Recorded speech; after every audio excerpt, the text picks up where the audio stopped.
Robert. Yo, what's shaking, AC? Okay, I gotta confess something Okay. to our giant audience. So a minute ago, like when we do this, we really don't prep because I just said a minute ago to you, I said, okay, like what should we talk about? You're like, well, we'll see. And then I say, well, how should I start it off? And you go, say Robert, and you'll say, Yo, what's shaking? right. And I'm like, okay, so that's all. That's all the preparation we're gonna do. So, Yep. okay, well, how's life as a franchisor? How are you? Well, I mean, it's How chaotic. I how is franchisoring? I just made that up. Well, Can you now that tell? now that we're here at this keyboard confessional, Yeah. Yeah. Confess away. it's crazy. It's crazy because, however you look at it, whether things are going well or things are going poorly, there's always something to do, right? If things are going well, there's a lot of business coming your way, a lot of things you need to do. You want to take advantage of the momentum and the growth, and you just keep rolling, right? If things are going Hmm. poorly, like for so many people it did over the last 3 years, you're going back and redoing important things that you need to think about and restructuring team and projects and all that sort of stuff to keep that momentum going. You know what I mean? So it's always busy, and you are Hmm. responsible for everything. You are responsible for everything. If you have franchisees that are angry, or they're creating teams, or they're lying or whatever, it's your fault. It doesn't matter if they're saying stuff that is false. It's your fault, because your one job is to keep them happy. And if they're unhappy and they start lying, well, what's the root of the cause? What did you do to lose that happiness? Or maybe you did bring in a couple of misfit franchisees but you should be vetting them better. And Exactly. that's because you owe it to the rest of your franchise system to vet the franchisees you're bringing in, because they're going to bring down the brand if they're not performing. And so, yeah, I've seen it with different brands where, sometimes there's a couple of people that are disgruntled and maybe not a right fit or whatever, and you owe it to the rest of the franchisees to work on helping exit them.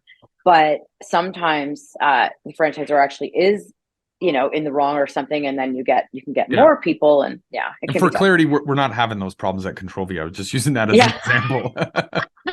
That's a good point, actually. Yeah. Okay. Anyway, you got a little bit ranty rant there. Yeah, I did. Um, yeah. So, okay. So for you as a franchisor, that kind of led me to thinking about accountability. Hmm. I always think like franchisors have a lot of weight on their shoulders. You have accountability to franchisees, but you also, as a franchisor, have accountability within the team on the franchisor side, like the team that supports franchisees and does all the work to build the franchise system. Um, I'll just share that, up until recently, I didn't have a proper accountability chart created for AC Inc. And we dug deep on this. And I think it's because we were so new and in a growing company, but we've spent some time really getting clear on who's accountable for what on the team. And so for anybody that's listening, if you don't have an accountability chart, the traction model works really well with it for this, but it's all about figuring out all the things that need to happen, and then assigning the people. So the what, before the who and before the how, like what needs to happen. Like, let's just get that all out. And I think you guys have an Yeah, well, I accountability mean, chart. I think it's important to clarify the difference between an accountability chart and an org chart. Because Let's some do people that. might think that accountability chart is just a new buzzword for an org chart, so Right. that somebody doesn't get offended or whatever, right? Right. And it isn't. It's Yeah, different. it's not. An org chart to me is specifically who reports to who. That's it, just a reporting flow. And Hmm. in other cases, it could also be like an ownership flow. Which companies own which shares and all that sort of stuff, right? And it could be job titles too, in like the traditional sense, like Sure, you're the whatever, right? So, and you report to the sure. director of this, or CEO or COO.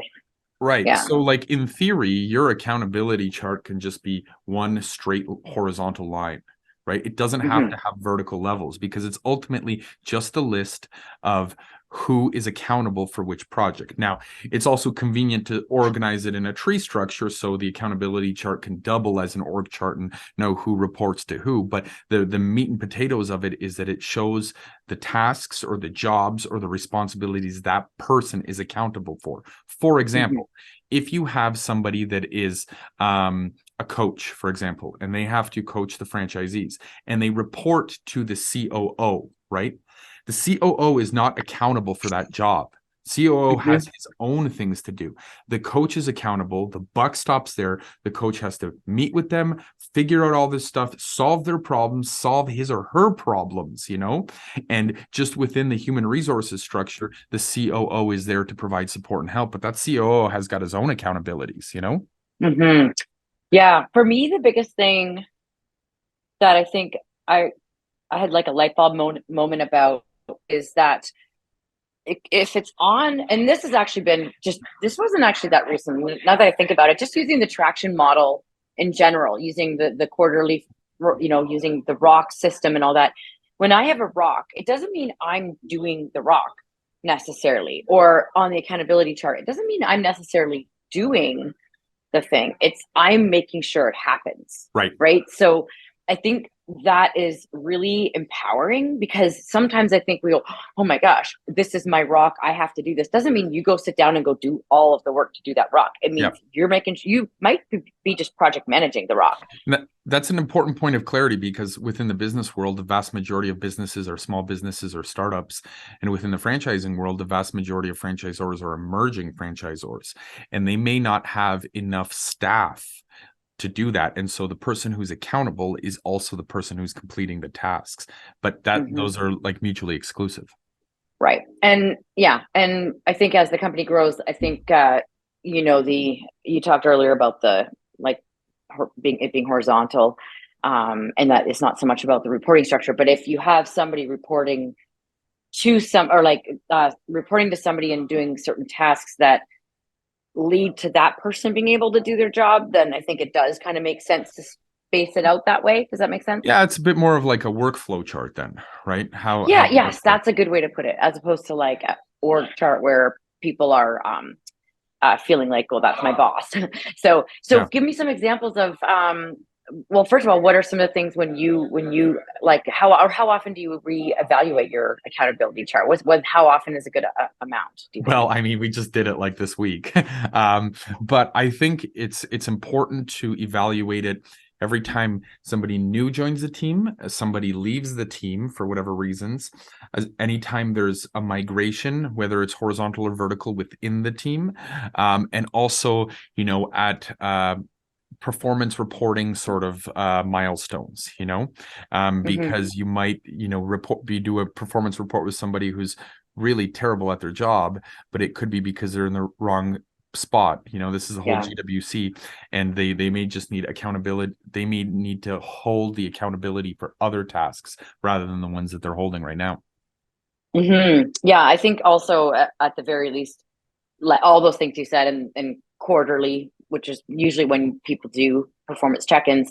But I think quarterly is a good thing, just because you're looking at roles and rocks, right? And who's doing what. So it's probably a good time to kind of review it and make sure it all makes sense. But yeah, definitely. You know what an accountability chart is also really good for is it helps you know who you need to hire. Which roles you need to hire, right?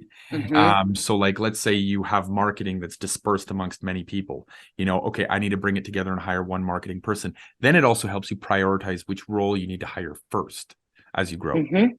Yeah. And what I love about it is sometimes in doing it, you recognize that there's things that someone else in the company could do. Again, you still, like, the buck stops at X person or whatever, but they go, wait a minute, that other person is really good at doing this, at actually like the implementation of it.